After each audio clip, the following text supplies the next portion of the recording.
My mom has a best friend named Olivia, whom I have always called Aunt Olivia, even though we are not related. She has a daughter, Victoria, who is the same age as me, 16. Aunt Olivia always considered Victoria perfect. Even when she made obvious mistakes, her mother would find excuses. Here are some examples. Once, Victoria took a bracelet from a classmate without permission. When the girl tried to get it back, Aunt Olivia claimed it was a lie because the girl was just jealous of Victoria. Another time, Victoria didn't do her homework and got an F, but her mom insisted that the teacher was unfair and simply disliked her daughter. Because of this upbringing, Victoria grew up spoiled and unprepared for real life. She always believed that someone else would solve her problems. And when she couldn't get what she wanted, she would sulk and complain to her mom, who would immediately take her side. Everything changed one day when Aunt Olivia decided that I should help raise Victoria. She said, "You're so smart and responsible.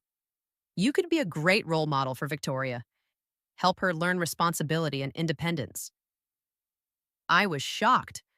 Why should I raise her daughter? That was her mother's job. I tried to explain to Aunt Olivia that as long as she kept shielding Victoria from the consequences of her actions, the girl would never change. But she just brushed it off, saying, "She's still a child, she just needs some time to grow up."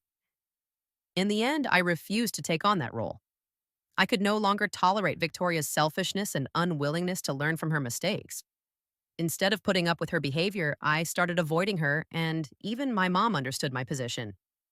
Years passed, and the situation changed drastically. When Victoria finished school and entered university, her mother could no longer solve all her problems. Victoria faced the real world, where people didn't treat her as special and her mistakes had consequences. For the first time, she realized that the world didn't revolve around her. One day, we ran into each other by chance, and Victoria said, "I always thought you just didn't want to help me. But now I understand that you were right. I wish my mom had raised me differently." This story taught me an important lesson. Sometimes the best help is allowing someone to learn from their own mistakes.